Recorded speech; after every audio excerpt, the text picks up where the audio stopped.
ठंडा सही है। अस्सलाम वालेकुम जनाब। हम लोगों ने अभी तक क्या किया, पहले सस्टेनेबिलिटी की नीड समझ ली है, सस्टेनेबिलिटी के बारे में इमोशनल बातें कर ली हैं और ये देख लिया है कि सस्टेनेबिलिटी का सिलेबस क्या है।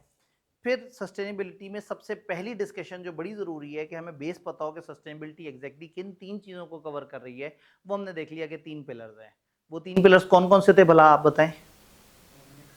इकोनॉमिक स्टेबिलिटी, एनवायरमेंटल सस्टेनेबिलिटी और सोशल सस्टेनेबिलिटी। इसका मतलब है कि हमें फाइनेंशियली भी बेहतर होना है, सस्टेनेबल रहना है, हमें एनवायरमेंटली भी सस्टेनेबल रहना है और हमें सोशली भी सस्टेनेबल रहना है। And what is sustainable? Sustainable का अगर उर्दू तर्जुमा करें तो है ये पायदारी। तो पायदार उस चीज़ को कहते हैं जो देर तक चलती होती है। तो हमारी इन्वायरमेंट देर तक चलती रहनी चाहिए, हमारी सोसाइटी देर तक चलती रहनी चाहिए और हमारी कंपनी, हमारी फाइनेंशियल सिचुएशन या इकोनॉमिक्स देर तक चलते रहने चाहिए। तो हमें 3 तरह की सस्टेनेबिलिटी चाहिए। ये 3 पिलर्स हैं, आप किसी एक को फोकस करें और 2 को आउट कर देंगे, अच्छी बात नहीं है। ऐसा ना हो कि एनवायरनमेंट बचाते बचाते कंपनी रुल जाए, ऐसा ना हो कि कंपनी का प्रॉफिट कमाते कमाते आप सोसाइटी के साथ बुरा कर दें, ऐसा ना हो कि सोसाइटी के बारे में अच्छा सोचते सोचते आपकी कंपनी फाइनेंशियली वायबल ना रहे। तो आपने इन तीनों के दरमियान एक खूबसूरत बैलेंस रखना है और कोशिश ये करनी है कि आप इन तीनों डायमेंशंस में अच्छा परफॉर्म करके दिखाएं। ठीक हो गया? तीनों तरह की सस्टेनेबिलिटी से रिलेटेड कोई सवाल, कोई कंफ्यूजन? तीनों चीजें समझ आ रही हैं? आज हमारी बड़ी मजेदार सी डिस्कशन है, विच इज बेनिफिट्स क्या है सस्टेनेबिलिटी के। सस्टेनेबिलिटी के बेनिफिट समझेंगे, इसके रिस्क समझेंगे, इसके चैलेंजेस समझने की कोशिश करेंगे। तो सवाल ये है कि सस्टेनेबिलिटी के बेनिफिट्स क्या होते हैं सोसाइटी के पॉइंट ऑफ व्यू से।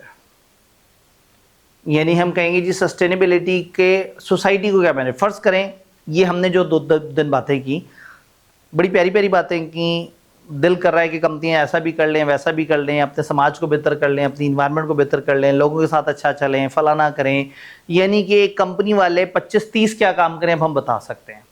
रिसोर्स का भी सही इस्तेमाल करें, पानी भी ख़राब ना करें, चिमनी पे धुएं के वो फिल्टर भी लगा लें, अपनी एनर्जी भी रिन्यूएबल जितनी हो सके इस्तेमाल कर लें, कंपनी की जो ट्रांसपोर्ट है उसका कम से कम काम कर लें, अपने प्रोसेसेस में एफिशिएंसी ले आएँ, अपने जो पानी का इस्तेमाल है उसको कम कर लें, अपने लोगों को अच्छे पैसे दें, अच्छी मोटिवेशन दें, उनके साथ नाइंसाफ़ी ना होने दें, इक्वल अपॉर्चुनिटी एम्प्लॉयमेंट दें, मेरिट पे काम करें, ख़वातीन को अच्छी जगह दें।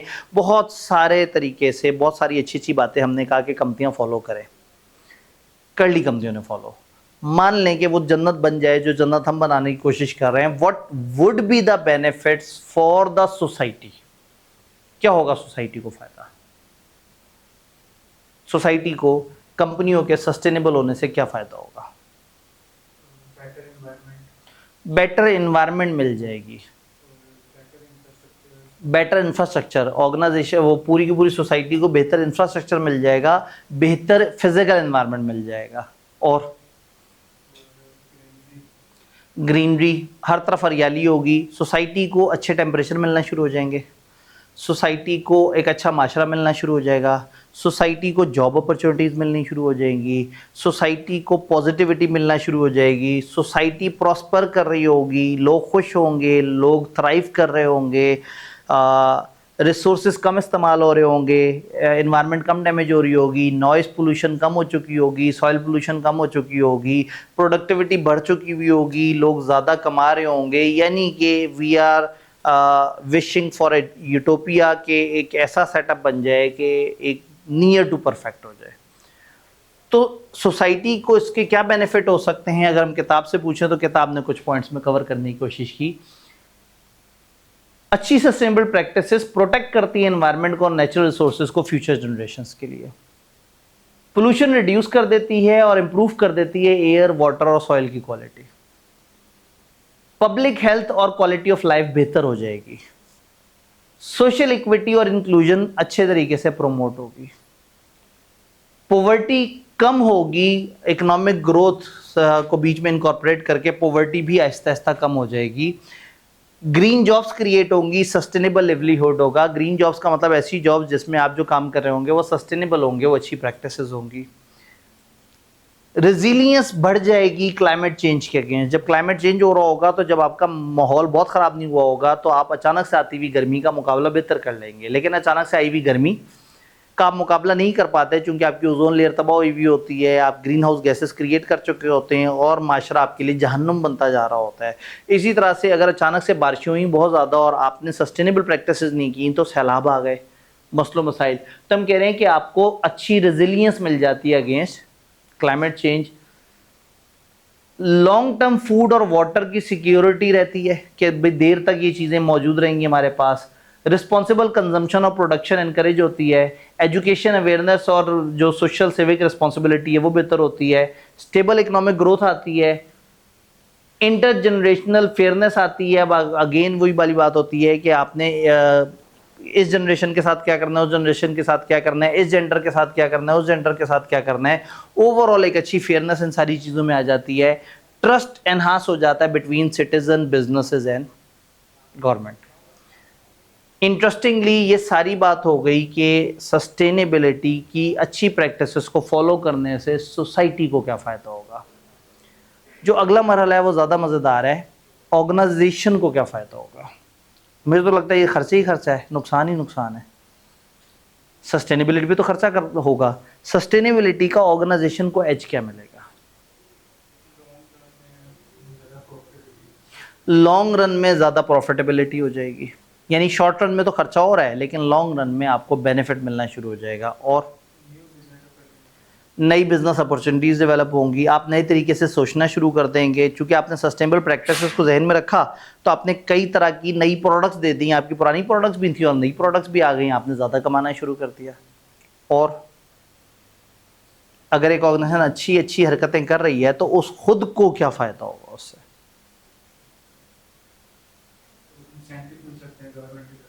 गवर्नमेंट की तरफ से कोई इंसेंटिव मिल सकता है, गवर्नमेंट फेवर दे सकती है कि ठीक है आप यार सोलर काम कर रहे हो, आपको ये फेवर, आप इलेक्ट्रिक व्हीकल दे रहे हो, आपको टैक्स नहीं लगेगा, आप ये ग्रीन जॉब्स दे रहे हो, इस तरह से आप लेस इंटरेस्ट बेस्ड फाइनेंसिंग कर रहे हो, आप ग्रीन फाइनेंसिंग कर रहे हो, आप सोलर पैनल पे फाइनेंसिंग कर रहे हो, ठीक है आपको छोड़ देते हैं, आप सोलर इंपोर्ट कर रहे हो, आपका टैक्स छोड़ देते हैं, आप सोलर मैन्युफैक्चर कर रहे हो, आपको ये बेनिफिट दे देते हैं। तो येस, ऑर्गेनाइजेशन को गवर्नमेंट की तरफ से रिलीफ मिलेगा, क्योंकि अल्टीमेटली सस्टेनेबिलिटी तो गवर्नमेंट की भी ख्वाहिश है।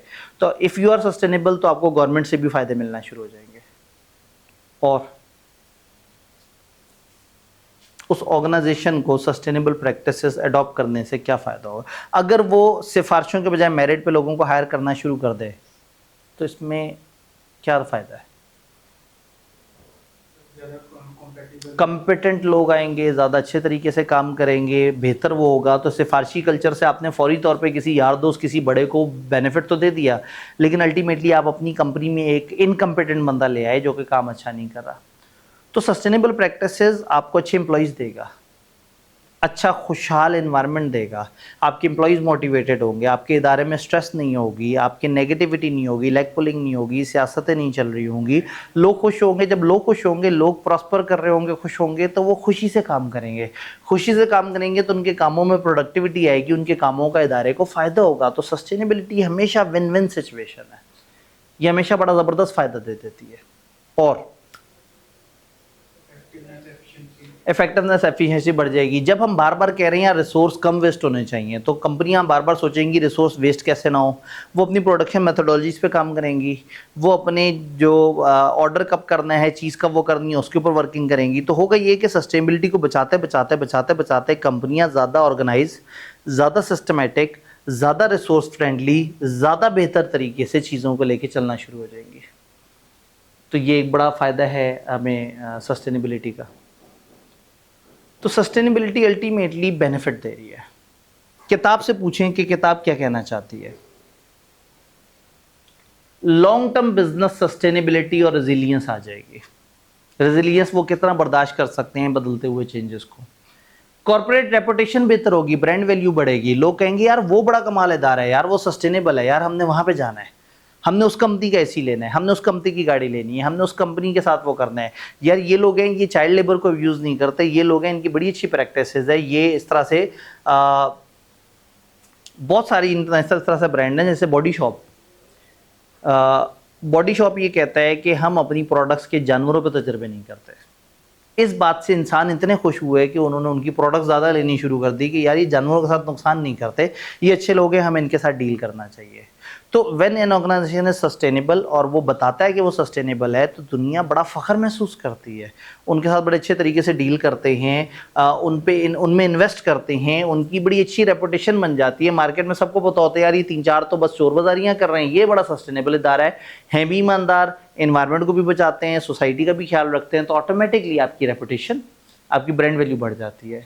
आपके इन्वेस्टर, कस्टमर, रेगुलेटर, सोसाइटी आप पे ट्रस्ट ज़्यादा करना शुरू कर देती है। आपकी ऑपरेशनल कॉस्ट बच जाती है क्योंकि आप अपने रिसोर्सेज को एफिशिएंटली यूज़ करना शुरू कर देते हैं। आपकी रिस्क मैनेजमेंट बेहतर हो जाती है, क्लाइमेट को लेके, रेगुलेशंस को लेके, सप्लाई चेन को लेके आप ज़रा ज़्यादा अलर्ट हो जाते हैं। आपको सस्टेनेबल फाइनेंस, ग्रीन फंडिंग मिल जाती है। ग्रीन फाइनेंस का मतलब है जो गवर्नमेंट के प्रोजेक्ट्स या बैंक के वो प्रोजेक्ट जिसमें सस्टेनेबिलिटी की इनिशिएटिव्स के लिए वो सस्ते में कर्जा देते हैं। जैसे सोलर के ऊपर उन्होंने कहा था कि आप ले लो कर्जा और 5 साल के अंदर ये आसान शराइत पर वापस करना। अपना घर स्कीम के तहत गवर्नमेंट वाले कह रहे हैं आज अपना घर ले लो, हम सस्ते इंटरेस्ट रखेंगे, चूंकि आप अपना घर ले रहे हो और माशरा बेहतर होगा इसलिए हम घरों के लिए कर्जे वगैरह दे रहे हैं। Compliance with law, standards and regulation बेहतर हो जाएगी। जो कंपनी हर वक्त देख रही है कि हमने इसका ख्याल रखना है, इसका ख्याल रखना है, तो ऐसी कंपनी जो एनवायरनमेंट तक का ख्याल रख रही है वो लॉ का भी ख्याल रख रही होगी, वो रूल्स एंड रेगुलेशन भी फॉलो कर रही होगी, चीज़ें उस तरह से चल रही होंगी। आप अट्रैक्ट कर सकते हैं, रिटेन कर सकते हैं अच्छा टैलेंट थ्रू अच्छा ESG culture. ESG, environment, social और गवर्नेंस। तो होता यह है कि हम एनवायरनमेंट, सोशल और इकोनॉमिक की बात करते हैं। अब इकोनॉमिक की बात तो अकाउंटेंट्स ने करनी है, तो ये बड़े चालाक निकले, इन्होंने एक नया लफ्ज़ निकाल दिया, एनवायरनमेंट, सोशल और गवर्नेंस। तो ये कहते हैं आप एनवायरनमेंट का ख्याल रखो, सोशल का ख्याल रखो और गवर्नेंस बेहतर करो। गवर्नेंस बहुत इंपॉर्टेंट हो जाती है सस्टेनेबिलिटी में। जितनी अच्छी गवर्नेंस होगी इदारों की उतने बेहतर तरीके से चल सकेंगे। तो इनको हम ESG प्रैक्टिसेस कहते हैं। तो ये word ESG protocol, ESG culture जगह जगह नजर आएगा। तो आप अट्रैक्ट कर सकते हैं, रिटेन कर सकते हैं अच्छा टैलेंट अपने ESG कल्चर के थ्रू। आप इनोवेशन को ड्राइव कर सकते हैं और कंपेटिटिव एडवांटेज ले सकते हैं। जब आप ग्रीन प्रोडक्ट्स पर काम कर रहे होंगे, सस्टेनेबल चीज़ों पर काम कर रहे होंगे, तो आप नए से नए आइडियाज़ लेके आएंगे, आप नई प्रोडक्ट्स देंगे, मार्केट को नए तरीके से सोच दें, आप मार्केट में आगे आ जाएंगे। आपकी स्टेक होल्डर एंगेजमेंट और रिलेशनशिप बेहतर हो जाएंगे। आपके जो स्टेक होल्डर्स के साथ डिफरेंट कम्युनिकेशन होती थी, स्टेक होल्डर आप पे ट्रस्ट करेंगे, आपके सप्लायर, आपके कस्टमर्स, आपके कनेक्टेड लोग, आपके बैंक्स, आपके एम्प्लॉयज़, वो आप पे ट्रस्ट करेंगे, आपकी उनके साथ एंगेजमेंट, कम्युनिकेशन बेहतर हो जाएगी, रिलेशन बेहतर हो जाएगा, लॉन्ग टर्म वैल्यू क्रिएशन होगी, प्रॉफिटेबिलिटी आएगी, ट्रांसपेरेंसी इंश्योर होगी, एनहांस होगी, बेहतरी की तरफ जाएगी and quality of disclosures achieve होंगे। यानी एक ऑर्गेनाइजेशन जो बहुत अच्छे तरीके से काम कर रही है और अच्छे तरीके से अपनी रिपोर्ट्स बना रही है, तो ऐसे में उसकी ट्रांसपेरेंसी ज़्यादा बढ़ेगी, लोगों को ज़्यादा बेहतर तरीके से बता सकेगी कि हम क्या कर रहे हैं, और अल्टीमेटली उसकी जो डिस्क्लोजर्स की क्वालिटी है फॉर पीपल वो काफ़ी बेहतर हो जाएगी और लोग बड़ा अच्छा फील करेंगे कि यार ये बड़े अच्छी बातें इन्होंने बताने की कोशिश की है। क्या ये सारी बात समझ आ रही है? All clear? क्या हम ये जो बेसिक डिस्कशन है और जो बेसिक ये फिनोमेना है हम इसको कवर कर सके? इसका मतलब है सस्टेनेबिलिटी के ऑर्गेनाइजेशन के लिए जो बेनिफिट्स हैं हमें वो भी समझ आ गए, और सस्टेनेबिलिटी के जो सोसाइटी के लिए फ़ायदे हैं वो भी हमें समझ आ गए। मैंने ओरिएंटेशन वाले दिन बताया था कि सस्टेनेबिलिटी और अकाउंटेंट्स का बड़ा अहम रिश्ता है। उस वक्त हमें सस्टेनेबिलिटी की बहुत ज़्यादा समझ नहीं थी। अब सस्टेनेबिलिटी को थोड़ा सा हम बेहतर समझ चुके हैं, तो क्या मैं दोबारा वो वाली डिस्कशन कर सकता हूँ कि सस्टेनेबिलिटी और अकाउंटेंट्स का आपस में क्या ताल्लुक़ हो सकता है? फाइनेंस प्रोफेशनल्स और सस्टेनेबिलिटी ये एक दूसरे के साथ कैसे जुड़ सकते हैं, एक दूसरे को कैसे सपोर्ट कर सकते हैं, एक दूसरे को कैसे साथ लेके चल सकते हैं? फाइनेंस वाले लोग और सस्टेनेबिलिटी की जो हैपनिंग्स चल रही हैं दुनिया में, इनका आपस में क्या कनेक्शन हो सकता है?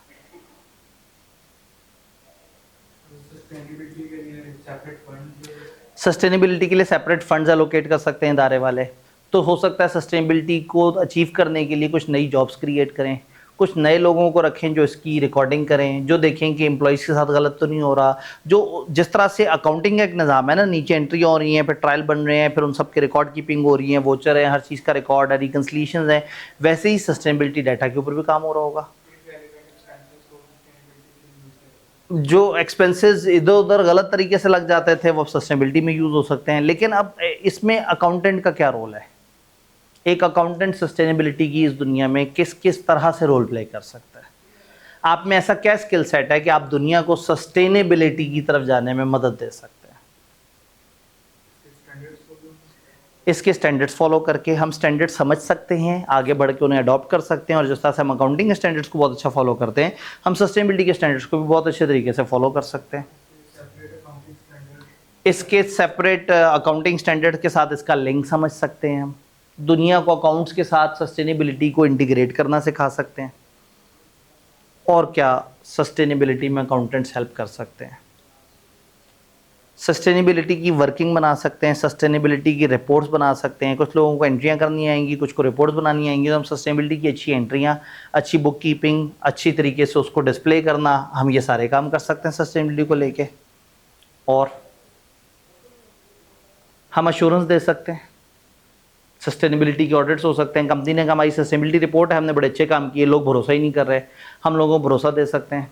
हम प्लानिंग में मदद कर सकते हैं, हम बजटिंग में मदद कर सकते हैं, रिसोर्स की कटिंग कैसे हो सकती है, बजट्स की इम्प्रूवमेंट कैसे हो सकती है। अकाउंटेंट का सस्टेनेबिलिटी में काफ़ी ज़्यादा रोल हो सकता है, और आहिस्ता आहिस्ता कुछ और रोल इमर्ज होंगे। लेकिन करंटली जब बेसिक इन्फॉर्मेशन अगर हम देखें तो हम अकाउंटेंट्स के लिए what is importance for finance professional, strategy और प्लानिंग की डायमेंशन में अगर देखें तो this help finance professional support long term business planning and future focus decision. जब फाइनेंस प्रोफेशनल्स कंपनी की स्ट्रेटेजी और प्लानिंग को लेके चल रहे होंगे तो सस्टेनेबिलिटी की चीज़ उनके लॉन्ग टर्म डायरेक्शन में हेल्प कर देगी उन्हें। Financial performance, long term profits बेहतर होंगे, रिड्यूस होगा वेस्ट, इनएफिशिएंसीज कम होगी और चीज़ें बेहतर तरीके से चलना शुरू हो जाएंगी। रिस्क मैनेजमेंट, आप क्लाइमेट, एनवायरमेंटल और सोशल रिस्क को अच्छे तरीके से आइडेंटिफाई कर सकेंगे जो फाइनेंस को अफेक्ट कर सकता है। भाई आप एक अकाउंटेंट है और अकाउंटेंट से कहते हैं कि जी आप रिस्क पे काम करें, आपने रिस्क पे काम किया और आपने कहा company is a going concern, but आप भूल गए कि आप जिस इलाके में हो उस इलाके के बिल्कुल करीब संबंध है, और आप भूल गए कि दुनिया में इस वक्त बड़ी गंदी हीट वेव आई हुई है जिसकी वजह से कुछ ग्लेशियर मेल्ट हो रहे हैं, और शायद 1-2 महीने बाद एक बड़ा गंदा सा तूफान उस इलाके में आया और उस इलाके में जो कंपनी का सबसे बड़ा वेयर हाउस है वो तबाह हो सकता है। आप तो वो डायमेंशन सोच ही नहीं रहे थे, आप तो अकाउंटेंट, आप तो अकाउंटिंग की दुनिया देख रहे थे, लेकिन अकाउंटिंग की दुनिया देखते हुए आपने वो चीज़ मिस कर दी जो कि अकाउंट्स को इम्पैक्ट कर रही थी, तो ये गलत बात हो गई। आइडियली आपको ये देखना होगा कि कौन कौन सी चीज़ मेरे अकाउंट्स को, मेरी इन सारी चीज़ों को इम्पैक्ट करती है, और फिर उसके मुताबिक हमें काम करना होगा। तो यहाँ पे हमने ये देखना है कि ये आपको आइडेंटिफाई करने में हेल्प कर देगा वो क्लाइमेट, एनवायरनमेंट या सोशल रिस्क जो कि हमारे फाइनेंसेस को इम्पैक्ट कर सकते हैं। देन हमारी रिपोर्टिंग और डिस्क्लोजर, इट इंश्योर्स कि एक अच्छी प्रिपरेशन होगी सस्टेनेबिलिटी और ईएसजी रिपोर्ट्स की स्टेक होल्डर्स के लिए। हम अकाउंटेंट जो है वो हमारे लिए इंपॉर्टेंट है सस्टेनेबिलिटी कि हम उसकी वजह से ज़्यादा बेहतर, ज़्यादा एक्यूरेट रिपोर्टिंग कर सकते हैं। इम्प्रूव एक्सेस मिल जाएगी हमें फंडिंग, जैसे कि ग्रीन लोन, ग्रीन बॉन्ड्स, और इस तरह से करके हम जिस कंपनी को लोन दिलवाने की कोशिश कर रहे हैं हम उसको ज़्यादा बेहतर तरीके से ज़्यादा सस्ते लोन दिलवा देंगे जब हम सस्टेनेबिलिटी पे काम कर रहे होंगे। कंप्लायंस और रेगुलेशन थोड़ी सी बेहतर हो जाएगी। डिसीजन मेकिंग में थोड़ी सी बेटर फोरकास्टिंग, बजटिंग, इसमें हेल्प हो सकती है। ओवरऑल इन्वेस्टर्स का, कस्टमर्स का और रेगुलेटर्स का भरोसा हम इदारे पे ज़रा ज़्यादा करवा सकते हैं। और अल्टीमेटली वालेकुम, अल्टीमेटली जो कैरियर डेवलपमेंट है वो बेहतर हो जाएगी, हमारी इंक्रीज डिमांड हो जाएगी, हमारे फाइनेंस प्रोफेशनल मॉडर्न ऑर्गेनाइजेशन में आज फिर से एलिजिबल हो जाएंगे। अचानक से जब दुनिया ने सोचना शुरू कर दिया यार ये अकाउंटेंट तो एंट्रियां करते थे ना, एंट्रियां तो ऑटोमेट हो गई, वो तो ईआरपी में हो जाएगा। ये अकाउंटेंट प्लानिंग करके देते थे, ये एनालिसिस बना के देते थे, वो तो अब चैट जीपीटी बना के दे देता है, फलाना कर देता है। तो आहिस्ता आहिस्ता नई दुनिया की जो नई हैपनिंग है वो अकाउंटेंट को आहिस्ता आहिस्ता ऑब्सलीट करने की तरफ जा रहे थे कि हमने चालाकी से नई दुनिया पकड़ ली। अब सस्टेनेबिलिटी हमें ज़्यादा रेलेवेंट रखेगा, हमें ज़्यादा देर तक जॉबेबल रखेगा, और हमें मॉडर्न ऑर्गेनाइजेशन की मॉडर्न नीड्स के साथ सिंक रखेगा, और हम ज़्यादा बेहतर तरीके से काम कर सकेंगे।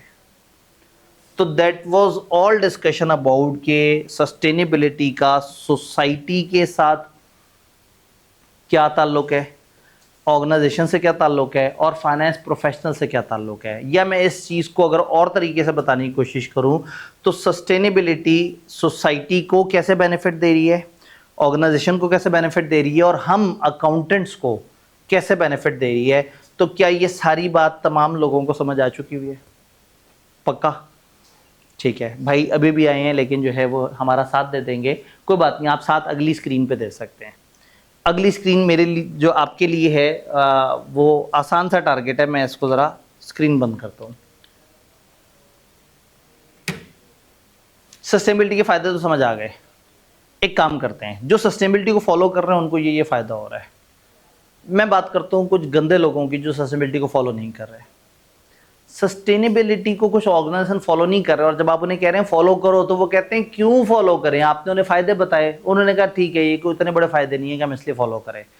अब आपको पेपर में एक सवाल में पूछा जा रहा है कि एक ऑर्गेनाइजेशन है, वो नॉन सस्टेनेबल प्रैक्टिसेस में है, वो अपने एम्प्लॉइज़ के साथ अच्छा नहीं करती, वो फलाना काम करती है, वो लॉस का ख्याल नहीं रख रही, वो रिसोर्सेज ज़ाया कर रही है। एक ऑर्गेनाइजेशन जो अनसस्टेनेबल प्रैक्टिसेस कर रही है, उस ऑर्गेनाइजेशन को क्या क्या खतरे हैं, क्या क्या रिस्क है, क्या रिस्क है, एक अनसस्टेनेबल ऑर्गेनाइजेशन को क्या रिस्क है?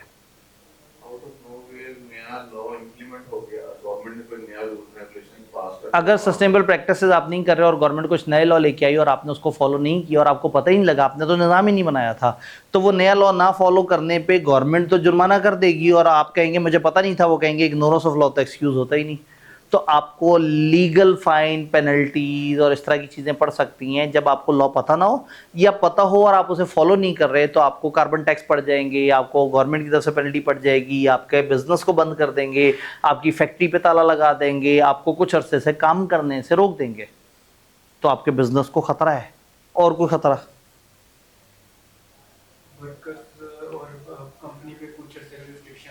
वर्कर्स और कंपनी पे रिस्ट्रिक्शन लग सकती है, कुछ लोग काम नहीं कर सकेंगे, कंपनी को खास अरसे तक शायद ऑपरेट करने पे बैन लग जाए, एम्बार्गो लग जाए। और ओवरऑल जो सोसाइटी पे इम्पैक्ट है वो ये है कि जब लोग देखेंगे कि सस्टेनेबल प्रिकॉशंस को मेजर को नहीं फॉलो किया जा रहा, तो हम यहाँ पर अपने इन्वेस्ट करने की बजाय हम यहाँ इन्वेस्ट करें। इन्होंने कहा आपका इन्वेस्टर भाग जाएगा, आपका इन्वेस्टर आपके बजाय किसी और जगह इन्वेस्ट करेगा, वो कहेंगे यार हम यहाँ क्यों इन्वेस्ट करें, ये तो अनसस्टेनेबल है। तो इसका मतलब है कि आपको लॉस ऑफ इन्वेस्टर फेस करना पड़ सकता है। और इस केस में सर असम्पशन भी ये होगी कि हम ओवरऑल सोसाइटी और सबको सस्टेनेबिलिटी के बारे में नॉलेज है। हाँ, अब अगेन वही वाली बात है कि हम ये नहीं कह रहे कि हमेशा ऐसा हो जाएगा। We are talking about what are the risk. Risk कहते हैं अब प्रोबेबिलिटी के कुछ बुरा हो जाए। तो इसका मतलब है कि हम अजम्पशन ले रहे हैं कि अगर लोग अच्छे हैं तो हमारे साथ बुरा हो सकता है, अगर लोग भी बुरे हुए तो फिर मसला नहीं है। लेकिन इस वक्त हम ये नहीं कह रहे what are weakness, what are risk. Risk is कि क्या प्रोबेबिलिटी हो सकता है या नहीं। तो this can, what bad can happen, तो उसका जवाब ये है कि अगर दुनिया बाशऊर हुई तो वो हमें छोड़ जाएगी। This is a bad thing that can, that could happen to us. ठीक है, और क्या बुरा हो सकता है हमारे साथ? एम्प्लॉयज भागना शुरू कर देंगे, हमारे दायरे को छोड़ना शुरू कर देंगे, और कंपनी का इमेज खराब हो सकता है, इन्वेस्टर्स इन्वेस्ट करना छोड़ देंगे, मार्केट में लोग ट्रस्ट करना छोड़ देंगे, लोग हमें फॉलो नहीं करेंगे। पैकेजेस मशहूर नाम है, एक बड़ा इदारा है पाकिस्तान का। पैकेजेस ने कुछ अरसे पहले लाहौर से बाहर निकल के एक फैक्ट्री बनाई और वो फैक्ट्री बना के अपना काम शुरू कर दिया। लाहौर जालिम इतनी तेज़ी से फैल रहा था कि फैलते फैलते फैलते फैलते वहाँ पे चला गया जहाँ पैकेजेस ने फैक्ट्री बनाई थी, और वहाँ डिफेंस का एक फेज़ बन गया। अब जब डिफेंस का फेज़ बन गया तो पूरे डिफेंस में मशहूर था कि सबसे सस्ता फेज़ ये है, क्योंकि उस जगह इतनी स्मेल होती थी, उस जगह के आसपास का पानी गंदा हुआ होता था और वहाँ लोग नहीं रहना चाहते थे। लेकिन चूंकि डिफेंस होता था और डिफेंस में रहने के लिए आपको क्वालिटी ऑफ लाइफ से ज़्यादा ये चीज़ इंपॉर्टेंट है, आप किसी को बता के सड़ा सकें कि मैं तो डिफेंस में रहता हूँ। तो उस ब्लॉक में लोग रहना शुरू हुए, चूँकि उस ब्लॉक के प्लॉट सस्ते थे, किसी और जगह डिफेंस में चीज़ महंगी मिलती थी लेकिन उधर सस्ती मिलती थी, इसलिए कि डिफेंस का वो वाला ब्लॉक ख़राब हो चुका था, डिफेंस का हुस्न ख़राब हो चुका हुआ था। डिफेंस छोड़े, इंसानों का क्वालिटी ऑफ लाइफ ख़राब हो चुकी थी। जो वहाँ रहते थे उनको सांस के मसले आना शुरू हो गए, उनको प्रॉब्लम्स आए, उस इलाके में लोग जाना छोड़ गए। उन्हें कि यार ये अजीब इलाका है, यहाँ हर वक्त ही स्मेल फैली रहती है, और पता नहीं क्यों शहरी इलाके में उन्होंने फैक्ट्री बना दी। हालांकि फैक्ट्री बनाने वालों ने जब फैक्ट्री बनाई थी वो शहर से बाहर निकल के बनाई थी। कानूनी तौर पे पैकेजेस कुछ गलत नहीं कर रहा था, उसने एक ऐसी जगह ली थी जहां उसको कमर्शियल एक्टिविटी करने की इजाज़त थी, और जो वो कमर्शियल एक्टिविटी कर रहा था उसकी इजाज़तें थी, और जितनी उसकी पोल्यूशन वगैरह थी वो गवर्नमेंट को पता था और गवर्नमेंट ने उस समय तो उसको लाइसेंस दिया था। बट क्या हुआ, इमेज ख़राब होना शुरू हो गया। जैसे आपने इमेज की बात की ना, इमेज ख़राब होना शुरू हो गया। जब भी पढ़े लिखे हल्के बैठते हैं, जब भी अमीर तबके बैठते हैं, जब भी आपको पता है 28 30 35 मेन बिजनेसमैन होते हैं, मेजॉरिटी बिजनेसेस वो चला रहे होते हैं। जब लोग मुख्तलिफ महफिलों में इकट्ठे होते थे तो अक्सर लोग कहते थे यार ये पैकेजेस वाले ठीक लोग नहीं हैं, यार ये क्या कर रहे हैं, यार देखो तुम लोग को ख्याल करो यार, वो कितना अच्छा इलाका है, तुम लोगों ने वहाँ क्या एक्टिविटी कर दिया। वो कस्में खा खा के सबको बताते थे कि भाई हमारा कोई कसूर नहीं है, हमने तो एक बड़े टाइम पे, बड़े पुराने टाइम पे लाहौर से बाहर निकल के एक्टिविटी की थी, इजाज़त से की थी, हम कुछ गलत नहीं करे। तो बहरहाल कुछ ना गलत करने के बावजूद कम्युनिटी का जो सोशल बाइकॉट उन्हें फेस करना पड़ रहा था, उसकी वजह से लोगों ने पैकेजेस के साथ डील करना बंद कर दिया। कुछ कंपेटिटर उभरना शुरू हो गए और सबको पता था पैकेजेस गंदी प्रैक्टिसेस कर रहा है, माशरा ख़राब कर रहा है। अब माशरे तो सारे ख़राब कर रहे हैं, लेकिन कोई कसूर के पास कर रहा है, कोई लाहौर से 200 किलोमीटर दूर करके कर रहा है, लाहौर के अंदर बैठ के जो माशरा ख़राब कर रहा है वो सबको नज़र आ रहा है। तो रेपुटेशन इतनी ख़राब हुई कि बगैर किसी लीगल वजह के पैकेजेस को मजबूरन अपनी फैक्ट्री वहाँ से मूव करनी पड़े। वो मूव करके बहुत दूर ले गए। फिर उन्होंने सोचा कि जब हम फैक्ट्री मूव कर रहे हैं तो कुछ ऐसा करें कि हाँ, कारोबारी वो भी मुतासिर ना हो और लोगों को ये भी लगे कि हम अच्छे लोग हैं। तो पैकेजेस ने एक बयान दिया, उन्होंने कहा कि जी हमारी वजह से इस इलाके की खुशियाँ ख़राब हुई, हमारी वजह से इस इलाके के लोगों को तकलीफ़ पहुँची है। ऑल्दो कानूनी तौर पे कुछ गलत नहीं था, लेकिन हम फिर भी माजरत करते हैं। अब हम इस इलाके को इसकी खोई हुई खुशियाँ वापस दिलाएंगे। पैकेजेस ने उस फैक्ट्री की जगह का नक्शा बदले बगैर वहाँ एक मॉल बना दिया, एक लंबा चौड़ा सा बड़ा सा मॉल, और वो जो फैक्ट्री की इतनी खुली जगह उनके पास मौजूद थी उसको कन्वर्ट कर दिया एक बहुत बड़े पार्किंग एरिया में। तो डिफेंस की एक बड़ी ही प्राइम लोकेशन पे उनको बैठे बिठाए एक बहुत बड़े मॉल की जगह मिल गई। और जब तक डॉल्मेन मॉल नहीं आया था तब तक पैकेजेस ने पिछले समझे 15 साल राज किया है, और जो है वो पैकेजेस मॉल जो है वो लाहौर के चंद अहम ब्रांडेड मॉल्स में से एक बन गया। अगर आप में से कोई पैकेजेस मॉल गया है या ऑनलाइन सुनने वालों में से कोई पैकेजेस मॉल गया है तो वो एक अजीब सा मॉल है। आप एक तरफ से शुरू होते हैं, वो मॉल चलता जा रहा होता है, लेफ्ट राइट दुकान। नॉर्मली मॉल ऐसे नहीं होते, मॉल स्क्वायर्स की तरह से बने हुए होता है, आप यूँ घूमते हैं, दुकानें हैं और चीज़ें हैं और एक्टिविटी हैं। और पैकेजेस मॉल में आप चलते जा रहे हैं, ग्राउंड फ्लोर है, एक ऊपर का फ्लोर है, लेफ्ट पे भी दुकान है, राइट पे भी दुकान है, और चलते चलते चलते थक गए और जनाब एंड पे जाके मॉल खत्म हो गया। तो आपने कहा बहुत बड़ा मॉल था। अब मॉल कई उससे भी बड़े हैं, लेकिन ये लंबाई में चलता जा रहा है। क्यों? क्योंकि ये फैक्ट्री का स्ट्रक्चर था, उन्होंने उसी को ही नई शक्ल देके वो मॉल बना दिया। और अभी भी छोटी मोटी एक्टिविटीज़ वो कर रहे हैं, हल्का फुल्का रेफ्रिजरेशन और इस तरह का काम वो बैकएंड पे करते हैं, जिससे अभी भी जो पीछे की सोसाइटी के लोग हैं वो थोड़े से मुतासर होते हैं, लेकिन अगेन वो इमेटीरियल हो गया। तो हुआ ये कि वो पैकेजेस जो कुछ गलत नहीं कर रहा था उसको इतना बड़ा बैकलैश फेस करना पड़ा आवाम की तरफ से, सोसाइटी की तरफ से, और लोगों ने उसके बारे में इतना बुरा सोचा और फिर उस पैकेजेस ने उस चीज़ों को बेहतर किया। और जब वहाँ मॉल बना दिया तो बाद में पैकेजेस का एहसास हुआ कि हमें बहुत पहले ही काम करना चाहिए था, क्योंकि मॉल में धड़ाधड़ लोगों ने आना शुरू कर दिया, बड़े बड़े ब्रांड दुकानें ले ली। वहाँ पे पैकेजेस में आज से 6 साल पहले शायद मुझे एक दफ़ा एक स्टूडेंट मिला, जो मतलब किसी और जगह मिला। मैंने कहा हाँ भाई आजकल क्या चल रहा है? उसने कहा सर वो सीए कर रहा था, मेरे अभी 1-2 पेपर रहते हैं, लेकिन साथ साथ अपना बिजनेस भी करो। मैंने कहा क्या? उसने कहा सर पैकेजेस मॉल में आइसक्रीम का मेरा एक वो है स्टॉल है, वो जो छोटे छोटे से काउंटर नहीं बने हुए होते। मैं कहा ज़बरदस्त, तो मतलब प्रॉफिटेबिलिटी हो जाती है? चूँकि मैंने तो सुना है वहाँ पर स्टॉल महंगा है। उसने कहा जी सर 2.5 लाख रुपये पर मंथ। 6 साल पहले एक स्टॉल काउंटर 2.5 लाख रुपये। तो मतलब जो बाहर खड़े स्टॉल, छोटे से स्टॉल वालों से इतना ले रहे हैं, वो दुकान से क्या ले रहे होंगे, बड़ी दुकान से क्या ले रहे होंगे, ब्रांडेड दुकान से क्या ले रहे होंगे।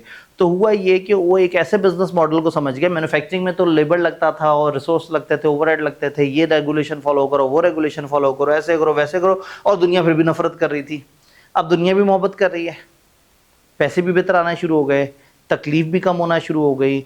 तो ये एक बड़ी मज़ेदार सी एग्जांपल है जहाँ एक बहुत बड़ा रिस्क पैकेजेस को था और लोग उसको आहिस्ता आहिस्ता बाइकआउट करके छोड़ देते अगर पैकेजेस उस जगह को मॉल में ना शिफ्ट करता। और मॉल में शिफ्ट करके उसने शॉर्ट रन में तो मुश्किल में आ गया, लेकिन लॉन्ग रन में फ़ायदा हो गया। तो सस्टेनेबिलिटी में एक बात बड़ी मज़े की है कि ये हमेशा लॉन्ग रन में अच्छी होती है, क्योंकि हम लोग बिल्कुल ही म्योपिया पे चल रहे होते हैं कि यार आज अच्छा कर लो कल की खैर है, तो इसलिए हमें उस तरह से नहीं समझ आता। तो अंग्रेज़ों को अगर आज बैठ के समझ आ गया कि भाई आज से 20 साल बाद के मसलों को हमने आज देखना है। एक मुल्क की मैं वीडियो देख रहा था कि वो मुल्क समंदर के साथ साथ चल रहा होता था और उस मुल्क में जो है वो ट्रैफिक और उसके इतने सारे मसले आ रहे थे, एक शहर से दूसरे शहर जाने वालों को अच्छी खासी दिक्कत आ रही थी, और वो ये चाहते थे कि हम कुछ इस तरह से करें कि हमारे शहर भी आपस में ना उलझें, हमारे ट्रैफिक के मसले भी रिजॉल्व हो जाएं। उन्होंने एक प्रोजेक्ट अनाउंस किया जिसमें मैंने 10, 11 या 12 साल पहले वो वीडियो देखी थी, और उन्होंने कहा था हम 2035 में से कंप्लीट करेंगे। समंदर के अंदर टनल 1800 किलोमीटर, 1800 किलोमीटर का पूरा प्रोजेक्ट जो समंदर के अंदर टनल जा रही है और वहीं से ही मुख्तलिफ शहरों को लिंक मिल रहे हैं। तो यूँ समझें कि समंदर के अंदर एक ग्लास ट्यूब के अंदर पूरी मोटरवे चल रही हो। आज से 11 साल पहले, आज से 10 साल बाद का टारगेट, इसका मतलब है कि तकरीबन जिस वक्त उन्होंने इनिशिएटिव लिया तो उन्होंने सोचा कि आज से 22 साल बाद हम ये प्रोजेक्ट कंप्लीट कर लेंगे। तो एक ऑर्गेनाइजेशन एक प्रोजेक्ट पे 22 साल पीछे सोचती है और सोचती है आज से इस पर खर्चा करना शुरू कर देते हैं कि आज से 20 साल बाद हमारे मुल्क में मुमकिन जो मसले आएंगे ट्रैफिक के, हम आज से ही उसके सोल्यूशन पे काम कर लें। तो जब ऑर्गेनाइजेशंस या दुनिया इस तरह से चलती है और लॉन्ग टर्म सोचते हैं और सोचते हैं कि 15 साल बाद जो मसला आना है, 20 साल बाद जो मसला आना है, 25 साल बाद जो मसला आना है, उसको आज रिजॉल्व कर लें, तो फिर वो बेहतर प्रैक्टिस की तरफ जाते हैं। तो पॉइंट ये है कि आज उन 20 साल तक उस मुल्क को यही नज़र आ रहा होगा यार हम खर्चा ही खर्चा करी जा रहे हैं, खर्चा ही खर्चा कर रहे हैं।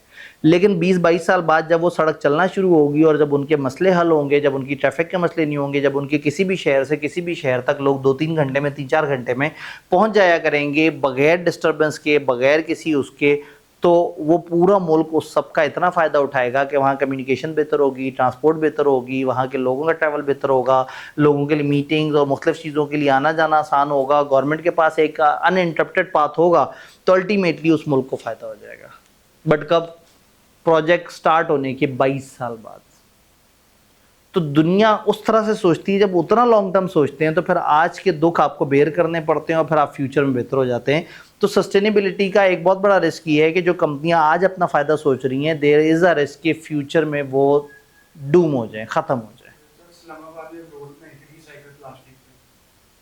ठीक है, इन्होंने कहा इस्लामाबाद में एक सड़क बनाई थी रिसाइकल्ड प्लास्टिक से। अब ये कितनी अच्छी बात है कि वो प्लास्टिक जिसने ज़मीन में घुलना ही नहीं, तो वाई नॉट कि उसको इस तरह से रीपर्पस कर दिया जाए कि वो जो ज़मीन के ऊपर भी हमने कुछ लगाना है और प्लास्टिक भी मौजूद है, तो अगर उसे यूज़ कर लें तो बड़ा बेहतरीन काम हो जाए।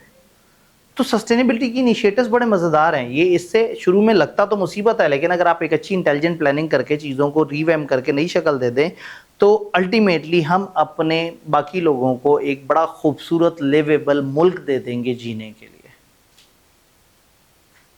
क्या यहाँ तक बात समझ आ रही है? और कोई रिस्क सस्टेनेबल प्रैक्टिसेस ना अडॉप्ट करने का ऑर्गेनाइजेशंस को? हाई फाइन पड़ेगा तो बाकी खुद दे के अवॉइड करना शुरू कर देंगे। नहीं तो रिस्क क्या है? बाकी यानी कि फॉलो करना, रूल फॉलो करना शुरू कर देंगे। उसी ये तो फ़ायदा है ना कि पेनल्टी पड़े। रिस्क ये है कि आप गलत काम करेंगे तो आपको पेनल्टीज पड़ जाएंगी। इस वक्त हम रिस्क देख रहे हैं ना। मज़े की बात है कि ये जो हमारी डिस्कशन चल रही है, तो हो सकता है ऑनलाइन भी लोग कहें यार क्या बात चल रही है, जल्दी से आगे करते हैं। पेपर में एग्जैक्टली ये सारी चीज़ें काम आती हैं। जब आपका फ्रेमवर्क बना हुआ होता है, आपको सोचने की आदत बनी हुई होती है, तो पेपर में एक पूरा सफ़े का सवाल भी आपको तकलीफ नहीं दे रहा होता। वो सवाल जो देख के लोगों को उल्टियाँ आना शुरू हो जाती हैं, यार ये क्या सवाल है, क्या पूछा है, समझ ही कुछ नहीं आ रहा। और एक बच्चा जो लॉजिकली चीज़ों में साउंड होता है, वो उसको अच्छे तरीके से आंसर भी कर लेता है। अगर सप्लायर को भी नॉलेज है चीज़ों की, तो आपको वो क्या कहते हैं, जो प्रोडक्शन के लिए आपको चीज़ें चाहिए वो आपको सप्लाई नहीं करेगा। सप्लायर जो है, अगर उसे पता लग जाए कि यार मेरा कस्टमर सस्टेनेबल प्रैक्टिसेस में नहीं है, तो वो नहीं चाहेगा कि वो दुनिया की खराबी में, दुनिया की तबाही में हिस्सा बने। सप्लायर आपको चीज़ें देना छोड़ देंगे, कस्टमर आपसे माल लेना छोड़ देंगे, फाइनेंसिंग में इश्यूज आ सकते हैं। अब ये देखें ना, फॉर एग्जांपल पाकिस्तान की एक फर्म के बारे में पाकिस्तान की इंटरनेशनल एफिलिएट को पता लगे कि पाकिस्तान में वो गलत प्रैक्टिसेस कर रहे हैं, तो वो नहीं चाहेंगे उसके साथ एफिलिएटेड रहना। वो कह देंगे कि हमारा इनके साथ ताल्लुक़ ख़त्म है, ये हमारा नाम यूज़ नहीं कर सकते। तो आपको कमर्शियल नुकसान हो जाना है और इंटरनेशनल इन्वेस्टमेंट्स आनी बंद हो जाएंगी, एग्रीमेंट्स डिस्टर्ब हो जाएंगे, कंपनी की प्लानिंग अच्छी नहीं होगी, कंपनी रिसोर्सेज ज़्यादा इस्तेमाल कर रही हुआ करेगी, कंपनी के लोग जो है वो कंपनी के ख़िलाफ़ इनकलाब ले आएंगे, कंपनी में धरने तहरीकें शुरू हो जाएंगी। तो अल्टीमेटली सस्टेनेबिलिटी को ना मानना हमेशा नुकसानदेह ही नुकसानदेह। किताब से पूछते हैं किताब बहुत ज़्यादा पढ़ी लिखी है, किताब ने कैटेगरीज बना दी। उन्होंने कहा क्या क्या रिस्क हो सकते हैं, कुछ एनवायरमेंटल रिस्क हो सकते हैं। क्या है जी environmental risk? Increase pollution air, water और लैंड की आ जाएगी। Over use and depletion of natural resources होगा, यानी कि अब एनवायरमेंटल रिस्क ये है कि अगर सस्टेनेबल प्रैक्टिसेस को लोग नहीं फॉलो कर रहे तो आपकी अपनी ही इन्वायरमेंट पोल्यूशन से भर जाएगी, आपका अपना वाटर खराब हो जाएगा, आपकी अपनी लैंड खराब हो जाएगी, बायोडाइवर्सिटी और इकोसिस्टम तबाह हो जाएगा, जिसका अल्टीमेटली नुकसान कैसे होगा? ऑर्गेनाइजेशंस को ही होगा जो काम कर रहे हैं। लॉन्ग टर्म एनवायरमेंटल डैमेज होगा। और क्या रिस्क हैं? Regulatory legal risk, non compliance with environmental laws होंगे, फाइन पेनल्टीज पड़ना शुरू हो जाएंगी, बिजनेस रिस्ट्रिक्शंस होंगी, शटडाउन होगी, कंप्लायंस कॉस्ट बहुत ज़्यादा बढ़ जाएगी। फाइनेंशियल रिस्क है, आपकी ऑपरेटिंग और रेमिडेशन कॉस्ट भी बढ़ जाएगी, आपको अनएक्सपेक्टेड लॉसेज और लायबिलिटीज होंगी, आपकी प्रॉफिटेबिलिटी कम हो जाएगी, आपका कैश फ्लो जो है वो खराब होना शुरू हो जाएगा। रेपुटेशनल रिस्क क्या हो सकते हैं? नेगेटिव पब्लिक और मीडिया की परसेप्शन बन जाएगी आपके बारे में, कस्टमर का ट्रस्ट खत्म हो जाएगा, ब्रांड वैल्यू डैमेज होगा, मार्केट क्रेडिबिलिटी मुतासर हो जाएगी। ऑपरेशनल रिस्क, आपकी एनर्जी और रिसोर्सेज का यूज इनएफिशिएंट होगा, क्योंकि आपने तो सोचा ही नहीं उनको बचाने के बारे में, आप तो रिसोर्स उजाड़ रहे हैं तो उसका फाइनेंशियल नुकसान भी हो रहा है। डिसरप्शन होगी इन्वायरमेंटल इंसिडेंट्स की वजह से। आप अगर सस्टेनेबल प्रैक्टिसेस नहीं कर रहे और फर्ज करें कोई वाकया हो गया, जैसे मैंने कहा धरना कोई और इस तरह से हो गया, तो नुकसान तो आप ही को ही होना है, आपका ही प्रोसेस रुकना है। हायर मेंटेनेंस और रिपेयर कॉस्ट बढ़ जाएगी, आपकी जो है वो ऑपरेशनल लाइबिलिटी जो है वो रिलायबिलिटी रिड्यूस हो जाएगी कि आप अपने ऑपरेशंस पे ज़्यादा भरोसा नहीं कर सकेंगे, क्योंकि आपको पता है कि हम अच्छी प्रैक्टिस में तो काम ही नहीं कर रहे। जब हम दुनिया को बना के 2 नंबर प्रोडक्ट दे रहे हैं तो हमारे अपने प्रोसीजर्स भी 2 नंबर होंगे और हम अपने लोगों पर भी भरोसा नहीं कर सकेंगे। क्लाइमेट चेंज का रिस्क, अगर आप सस्टेनेबिलिटी को नहीं सोच रहे तो फ्लड, हीट वेव, स्टॉर्म्स आपको अफेक्ट करना शुरू कर देंगे, आपके एसेट इंफ्रास्ट्रक्चर खत्म होना शुरू हो जाएंगे, आपकी इंश्योरेंस की कॉस्ट बढ़ जाएगी, क्योंकि आपको बार बार अपने आप को बचाना पड़ेगा, क्योंकि आप अनसस्टेनेबल प्रैक्टिसेस की वजह से आपने अपना प्लांट ही उस जगह से शिफ्ट नहीं किया जिस जगह आपको पता था कि हीट वेव या समंदर के पानी का मसला होना है, क्योंकि आपने सस्टेनेबिलिटी को तो सोचा ही नहीं। तो होगा ये कि अब आपको नुकसान भी हो रहे होंगे, आपका माल भी ज़ाया हो रहा होगा, आपको इंश्योरेंस भी भरनी पड़ी होगी, बिजनेस बार बार इंटरप्ट हो रहा होगा। सप्लाई चेन के रिस्क, आपकी अनसस्टेनेबल सप्लायर्स की वजह से डिसरप्शंस आ रही होंगी, वो आपके सप्लायर्स जो अच्छी प्रैक्टिसेस नहीं करते, तो ठीक है भाई मैं उन सप्लायर से माल उठा रहा हूँ जो अच्छी प्रैक्टिस नहीं कर रहे, अचानक से मेरे कस्टमर ने कहा कि अगर ये 3 दिन में माल सप्लाई कर दो तो 5 करोड़ दे दूँ। मैं बड़ा एक्साइटेड हुआ, मैंने कहा वाह ज़बरदस्त। वहाँ पहुँचा, पता लगा जी उधर हड़ताल चल रही है, उनके मजदूरों ने जनाब हड़ताल कर दी है क्योंकि उनके साथ अच्छा काम नहीं हो रहा था। तो उनकी अनसस्टेनेबल प्रैक्टिस का मुझ पे फ़र्क पड़ा, मुझे माल मिलना बंद हो गया, जिसकी वजह से मेरे आगे के कॉन्ट्रैक्ट ख़राब हो गए। तो गलत लोगों पे मैं ट्रस्ट कर रहा था, मैं तो नुकसान में आ गया। इनपुट कॉस्ट बढ़ जाएगी, डिलीवरी में डिलेज और शॉर्टेजेस आ जाएंगे, सप्लायर की रिलायबिलिटी लॉस हो जाएगी। मार्केट या कंपेटिटिव रिस्क, कस्टमर्स की प्रेफरेंस चेंज हो जाएगी, वो सस्टेनेबल ब्रांड्स की तरफ ज़्यादा जाएंगे, हम उतने कंपेटिटिव नहीं रहेंगे, हमारी सेल्स मार्केट शेयर गिर जाएगा, मार्केट की एक्सपेक्टेशन मीट नहीं कर सकेंगे। समाजी रिस्क, पुअर लेबर प्रैक्टिसेस और एम्प्लॉय अनरेस्ट होगा, कम्युनिटी हमें अपोज करेगी बहुत ज़्यादा, हमारे एम्प्लॉयज़ का मोरल कम होगा, स्टाफ टर्नओवर बढ़ जाएगा। इन्वेस्टमेंट फंडिंग रिस्क, हमें बैंक फाइनेंसिंग कम मिलेगी, इन्वेस्टर का कॉन्फिडेंस खत्म हो जाएगा, कॉस्ट ऑफ कैपिटल बढ़ जाएगा, और हम ESG को सही से अगर नहीं फॉलो कर रहे होंगे तो मसलो मसाइल ही मसलो मसाइल। तो इतना वास्ट एरिया सस्टेनेबिलिटी के, सोचते जाएं और पॉइंट्स आते चले जाएं। तो कंसिडर करें आप पेपर में गए हैं और पेपर में 12 नंबर का एक सवाल है जिसमें वो एक इदारे का जिक्र करें कि इस इदारा इस तरह की प्रैक्टिस कर रहा है, आप वहाँ पे चीफ सस्टेनेबिलिटी ऑफिसर के तौर पे गए हैं, और जब आप वहाँ गए हैं तो आपके सामने बोर्ड ऑफ डायरेक्टर्स ने कमेंट कहा है कि आपको पता है आजकल दुनियादारी के लिए हमें सस्टेनेबिलिटी की कमेटी भी बनानी पड़ गई है, और आपको भी अपॉइंट किया, आपकी तनख्वाह भी अच्छी है, लेकिन आपने बस हल्का फुल्का चीज़ों को देखना है, क्योंकि ये मजबूरी बन गई है, हमारे इंटरनेशनल सिंगापुर की जो होल्डिंग कंपनी है उसके कहने पे हमें आपको हायर करना पड़ा है, जबकि वी डोंट थिंक सो कि आपके लिए कुछ काम है हमारे पास। तो आप एक काम कीजिएगा, हमारी मीटिंग्स और कंपनी लॉ और सेक्रेटरी वाले काम भी आप देखना शुरू कर दें। ऐसे में आप बहुत तड़प गए हैं और अब आप बोर्ड ऑफ डायरेक्टर्स के सामने उनको एक राइटिंग कम्युनिकेशन करना चाहते हैं, उनको एक ईमेल लिख के बताना चाहते हैं कि वो इदारे जो सस्टेनेबिलिटी को नहीं फॉलो कर रहे इस वक्त उनको क्या क्या रिस्क हैं और वो कौन से रिस्क हैं जिनको बचाने के लिए आप आए हैं। अभी पूरे सफ़े का सवाल है और सफ़े के सवाल का जवाब टोटल आपने अपने दिमाग से देना है जब आपको सोचने की आदत बनी हुई हो। तो इस पेपर में एक बात मैं बार बार करता हूँ कि what we need to develop is एक अच्छी, बड़ी अच्छी सोचने की आदत। कि आपको सोचना है, समझना है और आप एक बात में से 4 बातें निकाल सकें। चूँकि पेपर में अगेन हमारा सिलेबस उतना बड़ा चौड़ा नहीं है, तो हमसे कॉन्सेप्चुअल अंडरस्टैंडिंग ज़्यादा एक्सपेक्ट की जा रही है। तो क्या हमें सस्टेनेबिलिटी के सोसाइटी के फ़ायदे समझ आ गए, हमें उस इदारे के फ़ायदे समझ आ गए, हमें फाइनेंस प्रोफेशनल्स के हवाले से वो समझ आ गया, और अल्टीमेटली क्या हमें ये बात समझ आ गई, अब आप बहुत सस्टेनेबल हैं, आप सस्टेनेबल नहीं है, मैं इन्वेस्टर हूँ, मुझे कैसे पता लगेगा? ऑडिट रिपोर्ट के साथ अब जब रिपोर्ट में सस्टेनेबिलिटी की रिपोर्ट आएगी तो वहाँ से अब जब ऑडिट रिपोर्ट के साथ फाइनेंशियल स्टेटमेंट्स के साथ सस्टेनेबिलिटी से रिलेटेड कोई इन्फॉर्मेशन आएगी तो वहाँ से लोगों को पता लगेगा। भाई कंपनी का प्रॉफिट ज़्यादा है या कम है, कैसे पता लगता है? उसके अकाउंट से, और अकाउंट्स को सपोर्ट करती हुई ऑडिट रिपोर्ट से। एक कंपनी ने ये काम कैसे किया, एक कंपनी के डायरेक्टर्स ने अपनी जिम्मेदारियां अदा की या नहीं की, ये कैसे पता लगता है? डायरेक्टर रिपोर्ट से। तो इसी तरह से अब सस्टेनेबिलिटी की दुनिया में बड़ा ज़रूरी हो गया है कि इसकी बाकायदा रिपोर्टिंग हो, और ना सिर्फ रिपोर्टिंग हो, रिपोर्टिंग की एक्यूरेसी का ऑडिट भी हो। उस ऑडिट को ऑडिट नहीं कहेंगे, क्योंकि ऑडिट तो फाइनेंशियल स्टेटमेंट को कहते हैं, तो उसकी एश्योरेंस हो, और एश्योरेंस वाला बताए दुनिया को कि हाँ भाई मैंने देखा है और मेरी नज़र में ऐसी कोई चीज़ नहीं आई कि ये लोग कुछ गलत कर रहे हैं। तो यहाँ से नीड ड्राइव होती है सस्टेनेबिलिटी रिपोर्टिंग की। सस्टेनेबिलिटी रिपोर्टिंग जो कि एक एवेन्यू है जिसमें हम ये सोचते हैं कि there must be some report जिसमें हम अपनी इन्वायरमेंट और सोशल इन एडिशन टू अपने इकोनॉमिक हम उसके ऊपर बात करें। तो फिर मेरा सवाल यही है कि ये रिपोर्ट से क्या फ़ायदा होगा, ये रिपोर्ट एक प्रॉपर तरीके से बनाने से एक इदारे को क्या फ़ायदा होगा? जी जी सर राइट नाउ ना मैंने यूएस इंडस्ट्री में काम करा तो वहाँ पर ना इंश्योरेंस कंपनी जो है होम हेल्थ केयर को पैसे को देते हैं ऑन द बेसिस। जो इंश्योरेंस वाले किनको पैसे देते हैं? होम हेल्थ केयर बिजनेसेस को पैसे देते हैं ताकि वो जो पेशेंट्स हैं उनके बिहाफ वो पेशेंट्स को ट्रीट करें। ठीक है। ट्रीट करने के बाद वो अपना एक बिल इनवॉइस कर देते हैं वो इंश्योरेंस कंपनी। ठीक होगा। अब वहाँ पर क्या हुआ कि राइट नाउ रिसेंटली पिछले 1 साल से DWRS रिपोर्टिंग होने लगा।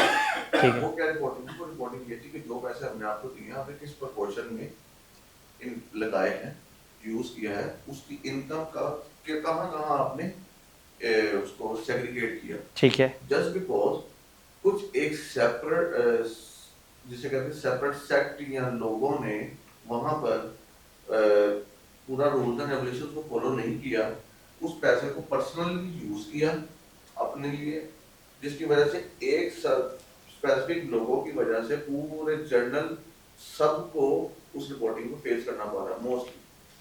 ठीक है। तो इन्होंने एग्जांपल दी कि जी इंश्योरेंस कंपनी के हवाले से मुख्तलिफ तरह के इंश्योरेंस वो सेटअप होते थे हेल्थ के, और इंश्योरेंस वहाँ लोग आके हेल्थ ट्रीटमेंट करवाते थे और वो इंश्योरेंस कंपनियों से क्लेम करते थे, वो हेल्थ वाले बिजनेसेस।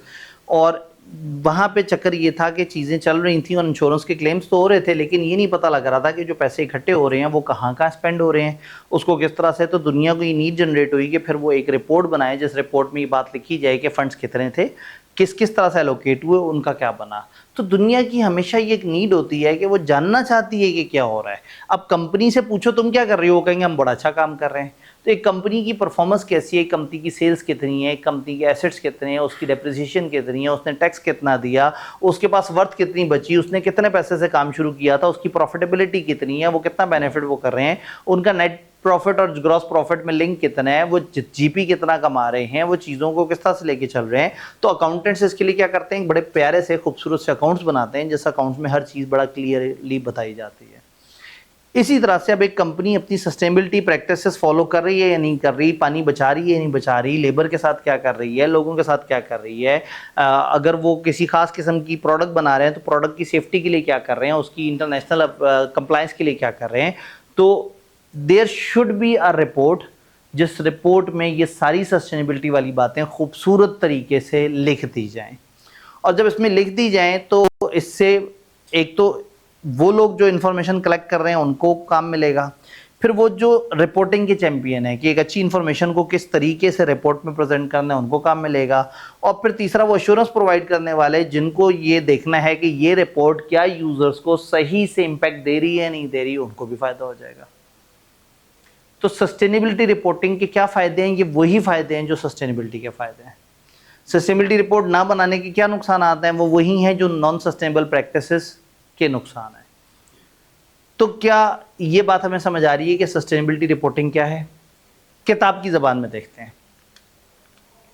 किताब ने कहा कि जो GRI है, ग्लोबल रिपोर्टिंग इनिशिएटिव, इस ऑर्गेनाइजेशन ने ये एक्सप्लेन करते हैं कि सस्टेनेबिलिटी रिपोर्ट क्या है। This is published by an organization about economic, environmental and social impact.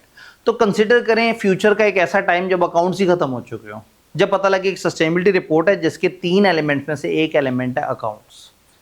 Economic portion में अकाउंट्स और फाइनेंशियल बातें कर दी, इन्वायरमेंटल में फिजिकल एनवायरनमेंट की बात कर दी, और सोशल में सोसाइटी, समाज वगैरह की बात कर दी।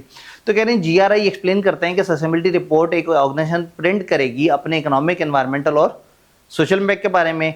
It also provide sector specific standards to address the unique sustainability challenge of different industry. हर सेक्टर के अपने अलग अलग उन्होंने वो भी दे दिए, स्टैंडर्ड्स भी दे दिए कि भाई ऑयल वाले हैं उनके अपने तरह के मसले होंगे, स्टील वाले अपनी तरह के मसले। जैसे हमारे सिलेबस में SASB के मल्टीपल इंडस्ट्रीज़ के स्टैंडर्ड्स हैं, ताकि हम देखें कि अलग अलग इंडस्ट्री के मसलों मसाइल क्या हैं। Report also presents the organization values and governance model and demonstrate link between strategy and commitment to sustainable global economy। ये रिपोर्ट ऑर्गेनाइजेशन की वैल्यूज और गवर्नेंस मॉडल भी बताएगा, और ये भी बताएगा कि ऑर्गेनाइजेशन की एक्टिविटीज और सस्टेनेबिलिटी की चीज़ों का आपस में लिंक क्या है। A system of data collection, communication and responses is necessary to produce report. ये रिपोर्ट बनाने के लिए डाटा कलेक्शन का निज़ाम चाहिए, कम्युनिकेशन का निज़ाम चाहिए, रिस्पॉन्सेज का निज़ाम चाहिए, डाटा कैप्चरिंग का निज़ाम चाहिए, और डाटा को अच्छे तरीके से प्रेजेंट करने का निज़ाम चाहिए। Sustainability reporting can also be called informally CSR और ट्रिपल बॉटम लाइन रिपोर्टिंग। इसको हम कॉर्पोरेट सोशल रिस्पॉन्सिबिलिटी की रिपोर्ट भी बोल सकते हैं, और अगर इसका असल में नाम लेने की कोशिश करें तो ट्रिपल बॉटम लाइन रिपोर्टिंग, जिसमें हम तीनों चीज़ों का जिक्र करें। जी, कुछ कहना चाह रहे हैं आप? इधर वो ना एक चीज़ है, मैं अभी लास्ट ये पीछे सब्जेक्ट में पंजाब गवर्नमेंट का इनिशिएटिव के डिपार्टमेंट का नाम है PSER है। ठीक है, इन्होंने कहा पंजाब गवर्नमेंट का एक इनिशिएटिव था जिसके एक डिपार्टमेंट का नाम फर्ज करें XYZ था, तो क्या हुआ? वो ना जैसे सस्टेनेबिलिटी में भी हम देख रहे हैं, सोशल एंड एनवायरमेंटल इफेक्ट देख रहे हैं, वो इंडिविजुअली हर घर पे जाके ना वो सर्वे कर रहे थे, जिसमें वो ऑलमोस्ट हर चीज़ के बारे में पूछ रहे थे। गवर्नमेंट वाले एक सर्वे कर रहे थे, घर घर जाके पूछ रहे थे कि घर में कितने हाउस होल्ड्स हैं, क्या कमाई है, आप खुश हैं या नहीं। वो आपके घर लाइक गैस से रिलेटेड चीजें कितनी हैं, आप सोलर लगा है या नहीं है, आपके घर कोई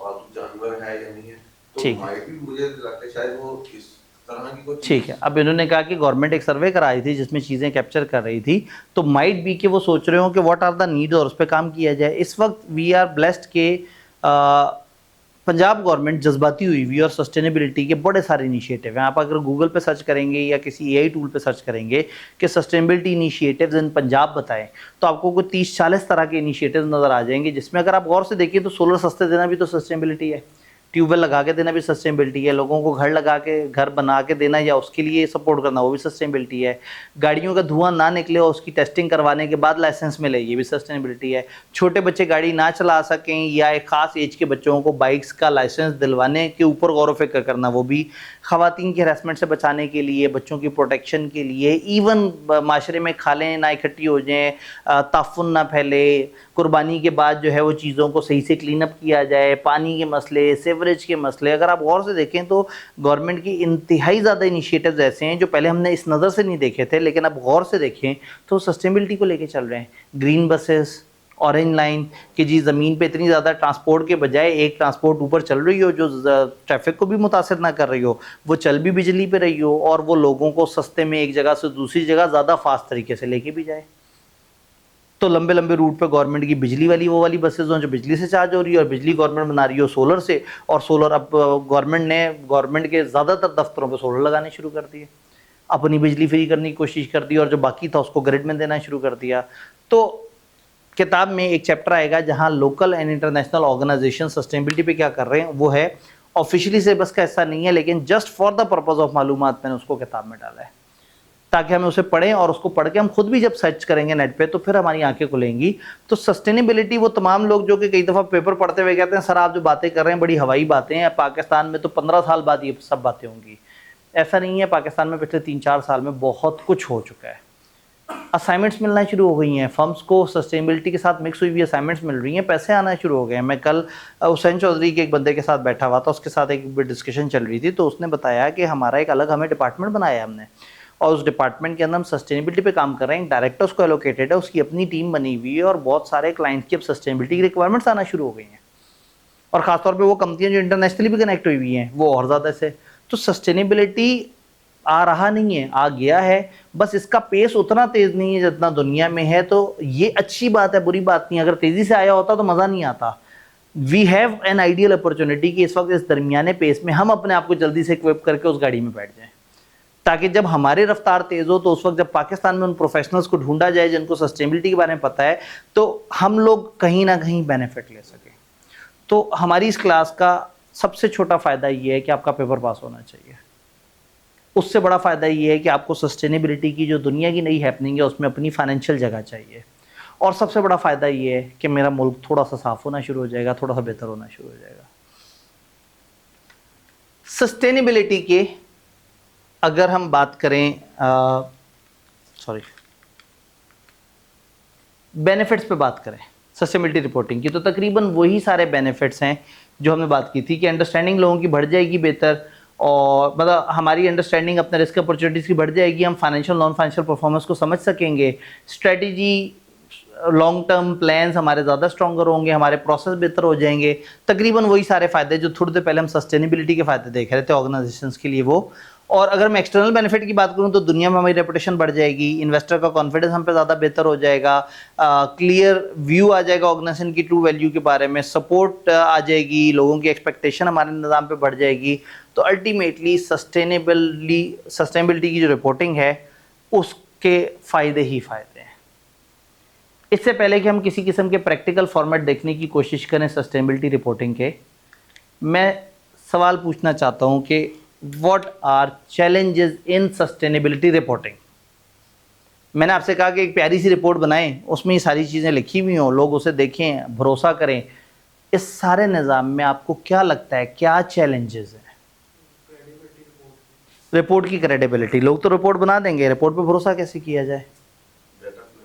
डाटा कलेक्शन का निज़ाम बनाना बड़ा ज़रूरी है। डाटा कलेक्शन का निज़ाम नहीं होगा, लोग रिपोर्ट पकड़ेंगे, उसमें कुछ भी लिख देंगे, डायरेक्टर कहेगा ये लिख दो, ये लिख दो, ये लिख दो, ये वाले मसले। और सस्टेनेबिलिटी में क्या कहते हैं, इसके साथ एक जॉब नहीं, मतलब काफ़ी ज़्यादा जॉब क्रिएट की जा सकती हैं। जस्ट टू थिंक कैसे, राइट, अब डाटा कलेक्शन में हमें सर्वे के लिए भी टीम्स इकट्ठी करनी पड़ेगी। अब जाहिर है डाटा कलेक्शन मैंने बोल दिया, आपने बोल दिया, सुनने वालों ने सुन लिया, लेकिन डाटा कलेक्शन अपने अंदर एक पूरी साइंस है। डाटा कैसे कलेक्ट होगा? क्या लोग सर्वे करेंगे? क्या लोग जाके गवर्नमेंट की रीडिंग्स लेंगे? क्या कोई मीटर्स होंगे जो पानी की मूवमेंट को नोट कर रहे होंगे? तो इसका मतलब है सस्टेनेबिलिटी रिपोर्ट तो बहुत आगे की बात है। इससे पहले तो बुनियादी मसले ये है कि how to measure those things, उनको मैयर कैसे करेंगे, फिर मैयर करने के बाद किस शक्ल में लेके आएंगे, फिर कैसे डिस्प्ले करेंगे। और फ़र्ज़ करें आप डिस्प्ले करके कह देते हैं कि पाकिस्तान में हम हर 5 माइल के बाद, हर 5 मील के बाद फलाना काम कर रहे हैं, तो पाकिस्तान में लोग अक्सर पूछेंगे यार ये मील क्या होता है? यहाँ तो लोगों को किलोमीटर पता है। हम कहेंगे जी हमने टेम्परेचर इतने फ़ारेनहाइट बेहतर कर दिया, तो पाकिस्तान में हम टेम्परेचर किस में मैयर करने के आती हैं? सेल्सियस में। बुखार मैयर करना तो फ़ारेनहाइट में, और अगर मौसम मैयर करना हो तो सेल्सियस में, ताकि बुखार ज़्यादा फील हो कि जी इस बंदे को 102 बुखार है। अब 102 बुखार को जब सेल्सियस में देखेंगे तो बेचारा 37 से 38 के आसपास होगा। लेकिन कहने का मतलब है कि इसका मतलब क्या हुआ कि अमेरिका वाले कुछ और सोचते हैं। पाकिस्तान में हम कहेंगे पेट्रोल डलवाने गए, यूएस में वो कहेंगे हम गैस डलवाने गए, और वहाँ जाके पेट्रोल डलवा रहे होंगे, और पेट्रोल को पेट्रोल नहीं कहेंगे, गैसोलीन कहेंगे। तो इसका मतलब है कि यूके की रिपोर्ट में वर्ड गैस पढ़ रहा हूँगा, पाकिस्तान की रिपोर्ट में पेट्रोल पढ़ रहा हूँगा, तो मैं तो कंपेयर ही नहीं कर सकूँगा। यहाँ किलोमीटर्स में बात चल रही होगी, वहाँ माइल में बात चल रही होगी। टेस्ला वाले कहेंगे हमारी इतनी माइल्स चलती है, और हम हिसाब लगा रहे होंगे यार माइल किलोमीटर कितने होते हैं, हमारी सारी कैलकुलेशन किलोमीटर पे चल रही है। इसका मतलब है कि एक बहुत बड़ा मसला आएगा स्टैंडर्डाइजेशन, एक बहुत बड़ा मसला आएगा प्रेजेंटेशन। और क्या चैलेंजेस आएंगे? मतलब आप एक माशरे में बैठे हैं जहां आपको अकाउंट्स बनाने की आदत है और मैं आके अचानक से फ्यूचर की बातें कर रहा हूँ, हो यार आप सस्टेनेबिलिटी रिपोर्टें बना करेंगे, क्या आपको पाकिस्तानी इन्वायरमेंट में या दुनिया में क्या चैलेंजेस लग रहे हैं? अवेयरनेस, लोगों को इतनी अवेयरनेस नहीं है, लोगों को पता नहीं है इसमें आना क्या चाहिए। अच्छा आपने तो डाल दिया, लोगों ने आपके अकाउंट्स खोले और इन सफ़ों को जल्दी से गुजारा, यार ये तो फजूल सी बात है, साइड पे करो। अभी पढ़ने वालों को भी इतनी अकल नहीं है, बनाने वालों को भी इतनी अकल नहीं है, कलेक्ट करने वालों को भी इतनी अकल नहीं है। और अपडेटेड इन्फॉर्मेशन, हर वक्त का एक साइकिल है, चीज़ें हर वक्त अपडेट हो रही हैं। फॉर एग्जांपल आज मैं कहूँ कि मुझे अगर अपने दायरे की सस्टेनेबिलिटी रिपोर्ट बनानी है तो मुझे ये बताना होगा कि हमने 11,000 यूनिट बिजली के जलाए। जब 11,000 यूनिट बिजली के जलाए तो हमने बिजली ली थी वापडा से, और वापडा ने तेल जलाया था और बिजली दी थी।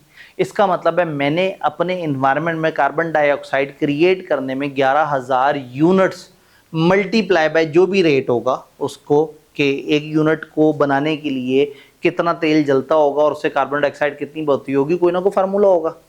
अब प्रॉब्लम ये है कि मेरा वापडा कुछ सोलर भी यूज़ कर रहा है और कुछ ऑयल भी यूज़ कर रहा है। तो मैं आज ये कहूँगा कि मैंने 11,000 यूनिट वो किए, तो मैंने पिछले साल उसको मल्टीप्लाई किया था फ़र्ज़ करें 6,311 यूनिट से, वो कोई मेजरमेंट था। इसलिए कि उस वक्त गवर्नमेंट 90% ऑयल यूज़ करती थी और 10% सोलर यूज़ करती थी। आज गवर्नमेंट 35% सोलर यूज़ कर रही है और 65% वो यूज़ कर रही है, फार्मूला भी चेंज हो गया। इसका मतलब है मुझे हर वक्त अपने मैट्रिसेस अपडेट करने होंगे, हर वक्त अपने यूनिट ऑफ मेजरमेंट अपडेट करने होंगे, हर वक्त चीज़ों को गो थ्रू करते रहना पड़ेगा। तो ये भी मसला मसाइल आ गए। नए डिपार्टमेंट्स क्रिएट करने पड़ेंगे, इदारों को नए डिपार्टमेंट्स क्रिएट करने पड़ेंगे, सोचना पड़ेगा, समझना पड़ेगा,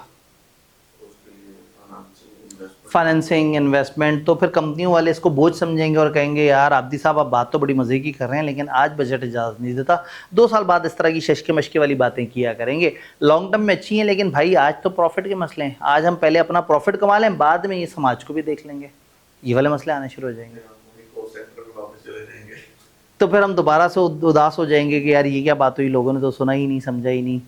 चलें सस्टेनेबिलिटी के चैलेंजेस को छोड़े, सस्टेनेबिलिटी रिपोर्टिंग के चैलेंजेस बताएं ना, इस रिपोर्टिंग में क्या दिक्कतें होंगी?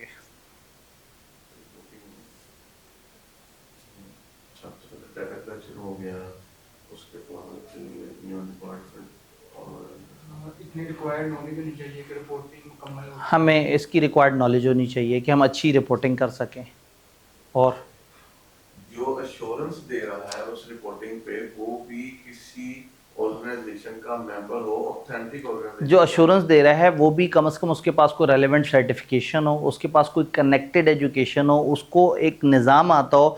यानी हम इधर ना एक अश्योरेंस के स्टैंडर्ड में एक बात पढ़ते हैं कि जो अश्योरेंस का लीडर होता है ना टीम का, वो सस्टेनेबिलिटी की भी नॉलेज रखता हो और अश्योरेंस की नॉलेज भी रखता हो। तो हमें फिर उस तरह के कंपिटेंट लोग भी चाहिए होंगे जो अश्योरेंस दें। तो अश्योरेंस वाला बंदा भी सर्टिफाइड होना चाहिए, अच्छे तरीके से होना चाहिए। फिर रिपोर्ट में लेबर को प्रेजेंट कैसे करना है। पाकिस्तान में महीने के पैसे देते हैं, दुनिया घंटों के पैसे देती है, प्रेजेंट कैसे करें। फिर हर मुल्क के अलग अलग चैलेंजेस। फॉर एग्जांपल बाहर के मुल्कों में ये हमारा यूटिलिटी और पावर जनरेशन का एक स्टैंडर्ड है, वो ये कहता है कि आप ये बताएं कि पूरे साल कितने ऐसे मिनट्स थे जब आपका इलेक्ट्रिसिटी का शटडाउन हो गया। रीजनिंग दें कि क्या कोई साइबर अटैक हुआ था या कोई दहशतगर्दी का वाक़या हुआ था जो इतने मिनट्स तक आप बिजली नहीं दे सके। अब शायद नॉर्वे वालों के लिए तो ये बड़ी अहम बात है कि पता लगे कि कितने मिनट्स बिजली नहीं आई साल में, और हमारे यहाँ तो ये बताया जाए कि कितने दिन ऐसे हैं साल में जब आप बिजली जो है वो अच्छी नहीं दे सके, और आप औसतन एक दिन में 4 घंटे की लोड शेडिंग कर रहे थे, कितनी देर की वो कर रहे थे। तो इसका मतलब है ये तो एक्सपेक्टेशन का बड़ा गैप है कि दूसरे मुल्क में बिजली जाना एक बहुत बड़ा जुर्म है। उनके पास तो यूपीएस ही नहीं है, यूपीएस की नीड ही नहीं है, जो कि बिजली जाती नहीं। बिजली क्यों जाए, हर चीज़ तो बिजली पे चल रही है। अब मैं अक्सर एग्जांपल देता हूँ कि दुबई में 70 मंजिला इमारत में आप बैठे हुए हैं। अब 70 मंजिला इमारत और लंबी चौड़ी हो तो पाकिस्तान में तो कोई इमारत तो हम बाहर जनरेटर लगा देते हैं, 70 मंजिला इमारत तो बड़ी लंबी चौड़ी हो, कितना बड़ा जनरेटर लगा देंगे। और क्यों लगाएंगे कि अगर कभी खुदा ना खासा बिजली गई, वो ये सोचें ही क्योंकि बिजली गई। जब ये सोचना ही नहीं तो जनरेशन और वो जनरेटर और ये सारी चीज़ें साइड पर हो गई। अब वो ऐसा नहीं सोच रहे और उनके पास एक ग्रिड से बिला तातुल मुसलसल बिजली आ रही है, आ रही है, आ रही है। फ़र्ज़ करें 1 घंटे के लिए बिजली बंद हो जाती है, एक बंदा लिफ्ट में 70th फ्लोर से 63rd फ्लोर पे आ रहा था, वो दरमियान में लिफ्ट में फंसा हुआ है, एसी बंद हो चुका हुआ है, हवा का निज़ाम एसी से, वो बिजली से चलता था, बंद हो चुका हुआ है, लिफ्ट खुल नहीं सकती, वो अंदर है और थोड़ी देर में वो घुट घुट के वो मरने वाला हो जाएगा। फ्लोर नंबर 67 पे आप एक घर में रहते थे और वो अपार्टमेंट बना के दिया था एक कंपनी ने, बड़ा खूबसूरत था कि आपको शीशे से पूरा दुबई का व्यू नज़र आता था। सूरज सामने खड़ा हुआ है, एसी बंद हुआ हुआ है और खिड़कियां हैं ही नहीं, और शीशा है जो धूप को अंदर लेके आएगा, और आपके पास अंदर आप अगर पर्दे डाल लें तो अंदर आप घुटना शुरू हो जाएं, फिर आप कुछ ना कुछ एग्जॉस्ट चला के कुछ ना कुछ बाहर निकलने की कोशिश करेंगे, पता लगेगा जी बिजली, वो जो बिल्डिंग है उसने सिक्योरिटी फीचर ये रखा था कि कोई सुराख नहीं होना चाहिए, उससे बिल्डिंग कमज़ोर हो जाती है। वो जो हर वक्त बिजली पे डिपेंड कर रहा है, फिर आप घबरा के फ़ोन उठाएंगे कि मैं किसी को मदद के लिए बुलाऊं, फ़ोन किस पे चलना है? सिग्नल्स पे। सिग्नल्स कहाँ से आने हैं? टावर से। टावर कैसे चल रहा है? बिजली से। तो सिग्नल ही नहीं आ रहे, क्योंकि टावर ने कभी सोचा ही नहीं कि बिजली जाएगी। तो सोचें कि ये कैफियत अगर 2 मिनट भी हो तो लोग कितने टॉर्चर से गुजरेंगे। तो दुनिया अपनी इलेक्ट्रिक जनरेशन कंपनी की सस्टेनेबिलिटी रिपोर्ट में एसएसबी का स्टैंडर्ड ये कहता है कि आपने मिनट्स में बताना है पूरे साल में कि कितने मिनट्स आपका सिस्टम डाउन रहा, और खुदा ना खास्ता आपका सिस्टम डाउन होने से कस्टमर तो नहीं इम्पैक्ट गया, तो आपने ये बताना है कि आपका सिस्टम कितने मिनट डाउन रहा, फिर ये बताना है कि उसकी वजह से कस्टमर्स को क्या इम्पैक्ट आया, और रीज़न दें कि आपके इतने मिनट्स क्यों रुके। क्या आप पे किसी ने बम फाड़ दिया था? क्या कोई ड्रोन गिर गया था? क्या किसी ने साइबर अटैक करके आपके सिस्टम को सबोताज कर दिया था? तो वो दुनिया जो बिजली को लेके इतनी सेंसिटिव है, अब वो जब रिपोर्टिंग में मिनट्स लिखेगी और हम पाकिस्तान में उन मिनट्स को देखेंगे और हम कहेंगे कि 13,522 मिनट साल में हमारे बिजली नहीं आई, तो मजाक हो जाएगा। तब ये वाले मसले, स्टैंडर्डाइजेशन, फिर सेंसिटिविटी। तो हो सकता है कि किसी मुल्क में अगर आपके लेबर फोर्स में आधी खवातीन ना हो तो वो तड़प जाएंगे, खवातीन को आपने पीछे छोड़ दिया। तो पाकिस्तान में बड़ी मुश्किल से एक खातून नज़र आ रही होगी 10 बंदों में, तो शायद यहाँ का कल्चर और तरह का है। तो शायद यहाँ पे दूसरे, शायद दुबई में बैठ के ये बताना बड़ा ज़रूरी हो कि हमारे पास कंपनी में कम से कम 10 नेशनैलिटी के लोग काम कर रहे थे। तो पाकिस्तान में हम क्यों बताएं, और हमें चाहिए ही नहीं, हमें तो एक नेशनैलिटी पाकिस्तानी बंदे चाहिए। ज़्यादा से ज़्यादा बता दें बलोच कितने थे, पंजाबी कितने थे, और ये बता के आप उल्टा और तासुब क्रिएट करेंगे। तो ये बहुत बड़ा चैलेंज है कि दुनिया के कुछ और मसले, हमारे कुछ और मसले, नॉर्वे के कुछ और मसले, मिडल ईस्ट के कुछ और मसले, अमीरों के कुछ और मसले, गरीबों के कुछ और मसले। जिनके पास खुला पानी है वो पानी का ज़ाया होना बुरा नहीं मानेंगे, और जिनके पास तरस तरस के पानी आता है वो और तरह से सोचेंगे। जो ज़मीन पे बैठे हैं और सोचेंगे, जो जजीरों पे बैठे हैं वो और सोचेंगे। जिनको इंटरनेट 3 सोर्सेज से आ रहा है उनके और मसले हैं, जिनको एक सोर्स से आ रहा है उनके और मसले हैं। तो स्टैंडर्डाइजेशन का मसला, चलो हाँ ये तो हमारे मसले हो गए। दुनिया में भी तो लड़ाई है, सस्टेनेबिलिटी आई, अब आईफैक, आईएएसबी और बहुत सारे ऐसे इदारे हैं जो अकाउंटिंग और ऑडिट तो करवा रहे थे। अब जब सस्टेनेबिलिटी आई तो हर मुल्क ने अलग तरीके से सोचना शुरू कर दिया। आईएसओ वाले अपने स्टैंडर्ड लेके आ गए, जीआरआई वाले अपनी बातें लेके आ गए, एसएसबी वाले अपनी बातें लेके आ गए। तो दुनिया में स्टैंडर्डाइजेशन उनकी तरफ से भी आउट हो गई। इतने इदारे हम कैसे फॉलो करें? अच्छा मैं एक को फॉलो करके रिपोर्ट बना दूं, कोई रिपोर्ट मेरी देखी और किसी और की देखी, किसी और की रिपोर्ट किसी और के फ्रेमवर्क पे बनी है मेरी, तो फ्रेमवर्क्स के मसले।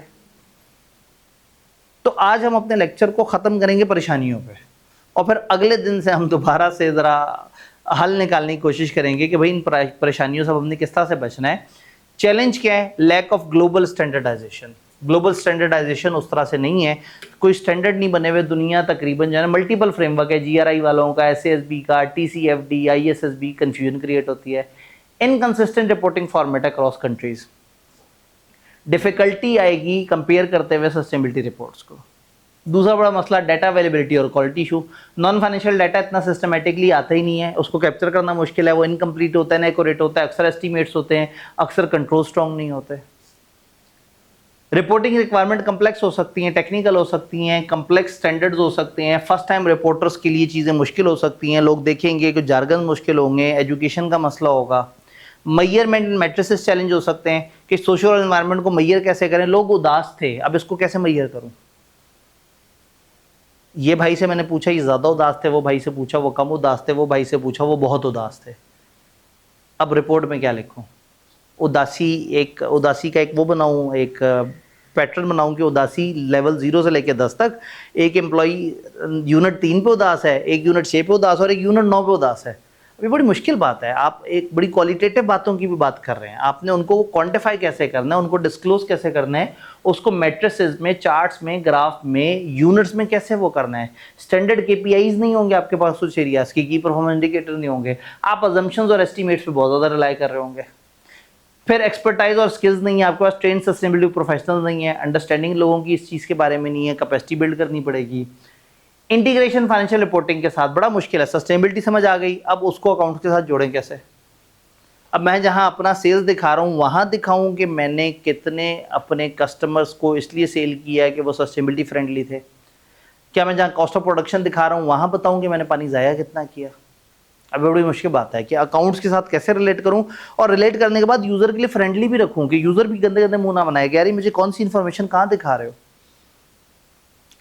तो इंटीग्रेशन फाइनेंशियल रिपोर्टिंग से इसकी किस तरह से हो, इसकी कॉस्ट और इसके रिसोर्स के कंस्ट्रेंट बंदे लेके आने पड़ेंगे, इन्होंने कहा सिस्टम बनाना पड़ेगा, डिपार्टमेंट्स बनाने पड़ेंगे, ये सारे मसलों मसाइल हैं। रेगुलेटरी डिफरेंसेस अक्रॉस कंट्री, किसी मुल्क में वो चीज़ इलीगल है, किसी में इलीगल है। कहीं वो कहते हैं कार्बन खर्च करो, कहीं कहते हैं कार्बन कंज्यूम ना करो, कहीं कहते हैं कि आप ये काम नहीं करना, कहीं कहते हैं कर सकते हो, कहीं 17 साल का बच्चा बाइक चला सकता है, कहीं नहीं चला सकता, कहीं जो है वो किसी चीज़ पर पाबंदी है, कहीं किसी चीज़ पे।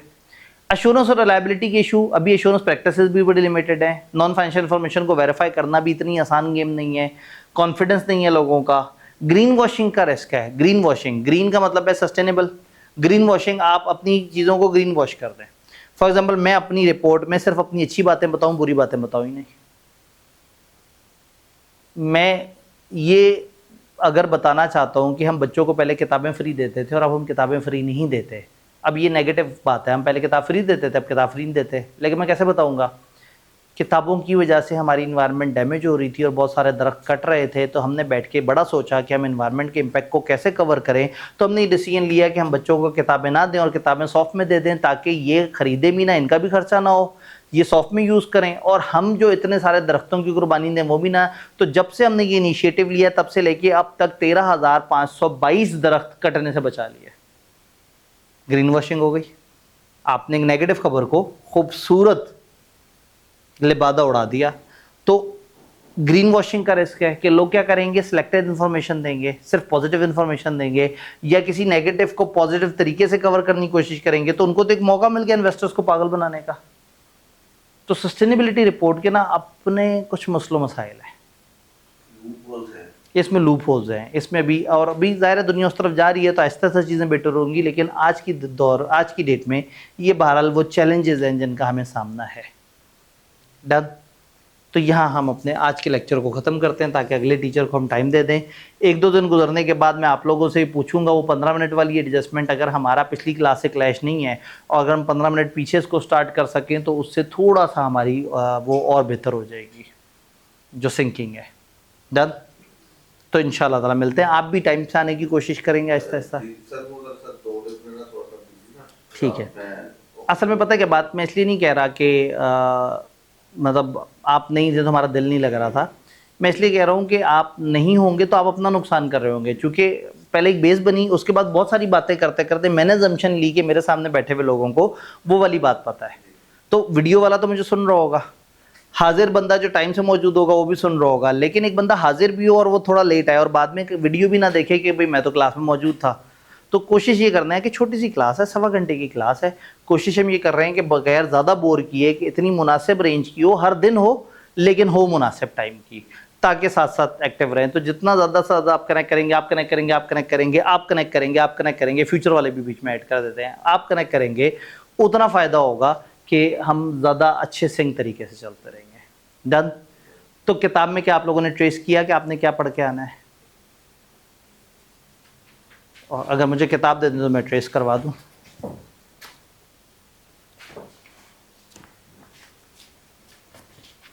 चैप्टर नंबर 1,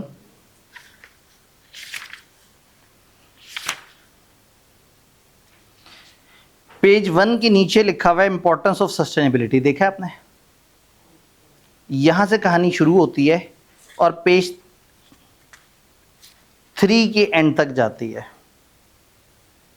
इसमें कॉन्सेप्ट बीच में आया ग्रीन फाइनेंस, उसके ऊपर हमने अभी ज़्यादा बात नहीं की, थोड़ी बहुत बात की है। फिर थोड़ा सा आगे चलें,